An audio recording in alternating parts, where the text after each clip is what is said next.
वाले हैं grid method के बारे में। लेकिन आज सिर्फ ग्रिड मेथड के बारे में बात नहीं करेंगे, बल्कि इनके सारे पर्सपेक्टिव को भी क्लियर करेंगे। पोर्ट्रेट में हम अपने ग्रिड को डालते हैं और उस बॉक्स के हिसाब से हम उस चीज को ड्रॉ करते हैं। चलिए इस प्रॉब्लम को सॉल्व करते हैं और लेसन को स्टार्ट करते हैं।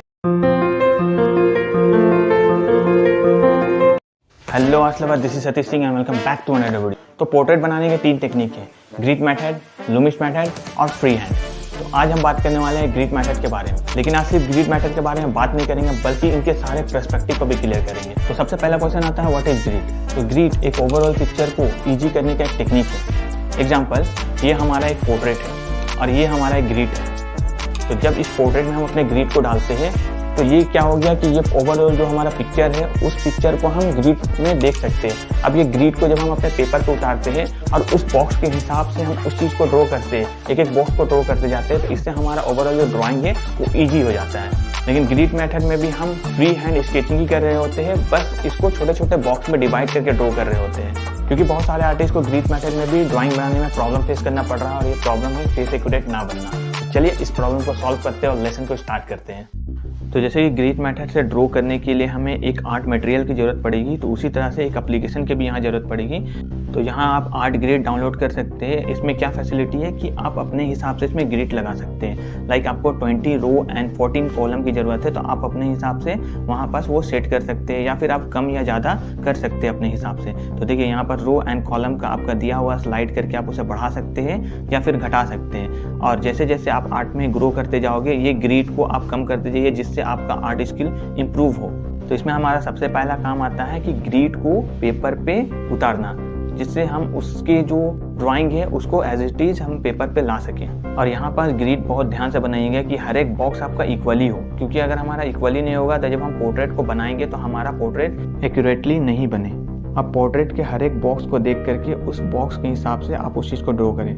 और यहाँ पर बहुत सारे लोग बोलते हैं कि ग्रिड मेथड एक चीटिंग है, तो यहाँ पर चीटिंग नहीं है, क्योंकि यहाँ पास भी आप फ्री हैंड ड्राइंग ही बना रहे होते हैं। बस यहाँ पर फ़र्क ये है कि आप यहाँ पास बॉक्स में डिवाइड करके उस चीज़ को ड्रॉ कर रहे हो और वहाँ पर डायरेक्ट ओवरऑल आप पूरे ड्राइंग को बना रहे हो। सो अगर आप बिगिनर हो तो आप ग्रिड मेथड के थ्रू ही ड्राइंग बनाइए, क्योंकि ग्रिड मेथड में क्या होता है कि आप छोटे छोटे पार्ट में उस चीज़ को डिवाइड करके उस चीज़ को ड्रॉ कर रहे हो। यहाँ भी आप फ्री हैंड ही बना रहे हो, लेकिन उस चीज़ को छोटे छोटे पार्ट में डिवाइड करके ड्राइंग बना रहे हो। लाइक यहाँ पास आपको एक आई बनाना है, तो आप आई के एक पार्ट को देख करके उस बॉक्स में उस चीज़ को ड्रॉ कर रहे हो।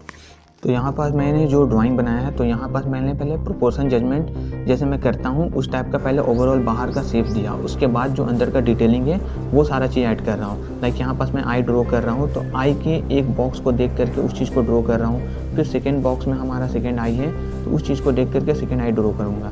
तो यहाँ पर बॉक्स में डिवाइड करके जब आप इस चीज़ को ड्रॉ करते हो तो आपका जो पोर्ट्रेट है वो एक्यूरेटली बनने लगता है।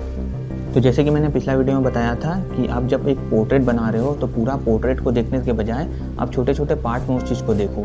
लाइक पहले आई ड्रॉ करो, आई को एक्यूरेटली मिलाने की कोशिश करो। नोज़ बना रहे हो तो नोज़ को एक्यूरेटली मिलाने की कोशिश करो।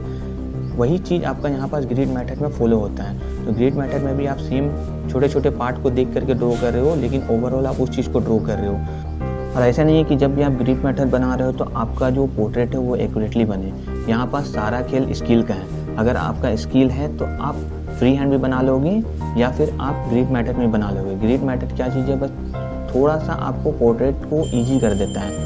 तो यहाँ पास आपका स्किल होना ज़रूरी है। जब आप आई नोज़ का शेप सही लेकर के आ पाओगे तभी आप यहाँ पास ग्रिड मेथड के थ्रू पोर्ट्रेट को एक्यूरेटली बना पाओगे। अगर आपका वो स्किल नहीं है तो फिर ग्रिड मेथड में भी कोई फ़ायदा नहीं होने वाला है। क्योंकि यहाँ पर लाइक एक बॉक्स में मैंने आई बनाया, तो आई में भी उस बॉक्स के अंदर तो ग्रिड नहीं है, उस बॉक्स के अंदर मुझे आई बनाना पड़ रहा है। तो उस चीज़ को आपको ड्रॉ करना आना चाहिए, तभी जा कर के आपका जो पोर्ट्रेट है वो एक्यूरेटली बन पाएगा।